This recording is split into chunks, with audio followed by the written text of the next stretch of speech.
উয়া কাঠল খাইলে শৈলবারে বল। আরে কাঠল আমাদের জাতীয় ফল। আহা কত সুন্দর গলা, গলা তো না যেন রসগোল্লা।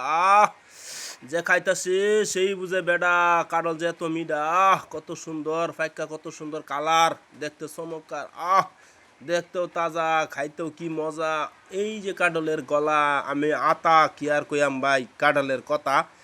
এই যে এবারের বছরের পল্লিয়া, এই যে কাডল একটা খাইতাছি ডলিয়া, মাই বোনেরা চাষি কাডল খাইয়া খাইয়ালতাছি কাডলের হুদা বিচি।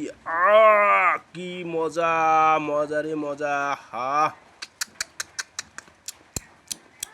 আহ কাঠল কি মজা, এবারে বছর প্রথম কাঁঠাল খাইতেছি। এই যে দেখেন ভাই, আমাদের জাতীয় ফল কাঁঠালের উপর আর কোনো ফল নাই। যে কাঁঠালের গলা দেখতে কত সুন্দর, রসগোল্লা। কি কালার, কি মজাদার, সেই সুস্বাদু চমৎকার। আহ খা খা খা, ইচ্ছা মতো খা। ধন্যবাদ আল্লাহ, আপনারে ধন্যবাদ।